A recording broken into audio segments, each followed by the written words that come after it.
താളൻ്റെ താളെന്ന് വെച്ചിട്ട് നിങ്ങൾ എൻ്റെ മര്യാദ എടുത്തിട്ടുണ്ടാവേ എന്തറിയോ ഇതെന്തറിയോ മറ്റേ ദാൾ തടുക്ക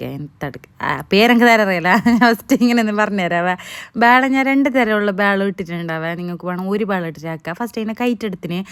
കൈറ്റിലാണെന്നോ അവർ പറഞ്ഞു തരണം അതിൻ്റെ ഇടയ്ക്കിൽ കുറച്ച് ഗരം മസാല എൻ്റെ കുറച്ച് സാധനം ഇട്ടു അതിൻ്റെ കുറച്ച് മഞ്ഞപ്പൊടിയും കുറച്ച് ഉപ്പ് പിടിച്ചിട്ട് ഒരു 3 വിസിൽ വെച്ചിനാവേ ഇത് വേണ്ടിയിട്ട് നല്ല ബന്ധിരിങ്ങനെ കലങ്ങണം അതവിടെ കലങ്ങുന്നതിൻ്റെ ഇടയിൽ ചട്ടിക്ക് ഒരു 3 സ്പൂൺ എണ്ണ ഒഴിച്ച് കൊടുത്തിട്ടുണ്ടാവും പിന്നെ 1 സ്പൂൺ നെയ്യും കൂടി എടുത്തിട്ടുണ്ട് പിന്നെ കുറച്ച് പച്ചമുളക് ഇഞ്ചിയും വെളുത്തുള്ളി അതിൻ്റെ ഈടെ ബാട്ട അതിൻ്റെ കുറച്ച് അപ്പുറത്തെ കൊണ്ടുപോയിട്ട് അപ്പുറത്തെ ചട്ടിയിൽ ഇട്ടിട്ട് ബാട്ട അതിൻ്റെ കുറച്ച് ഉള്ളിയും കുറച്ച് തക്കാളി ഇട്ട് നല്ല പാങ്ങല ബാട്ടിയതിന് ശേഷം കുറച്ച് ജീരകവും കുറച്ച് ഗരം മസാലവും പിന്നെ കുറച്ച് മഞ്ഞൾപ്പൊടി ഇട്ടിട്ട് എടുത്തിട്ടുണ്ട് പിന്നെ മുളക് പൊടി ആവശ്യത്തിന് ജസ്റ്റ് ഒന്ന് ഇട്ട് കൊടുത്തിട്ട് നല്ല പാങ്ങലൊന്ന് ബാട്ടണവേ അതിൻ്റെ ഇതാ ഈ ബാള ബന്ധിട്ട് ഇങ്ങനെയാണവേ നല്ല ബന്ധിട്ട് ഇങ്ങനെ കലങ്ങണം അതിൻ്റെ അതിലേക്കില്ലേ 1 കപ്പ് വെള്ളം ഒഴിച്ചിട്ട് കൊടുത്തിന് കാരണം അത് എന്തായാലും ഗട്ടിയാണ് എല്ലാവരും മല്ലിച്ചപ്പിടില്ല അപ്പം മല്ലിച്ചപ്പില്ലാത്തവർ കറച്ചപ്പിൽ ഇട്ടാൽ മതി എന്നെ പോലെ എന്നിട്ടില്ല ഈ ഒരു ഇത് ഇട്ടങ്ങായി അതെന്തറിയോ എണ്ണയ്ക്കില്ലേ കുറച്ച് മുളക് പൊടിയും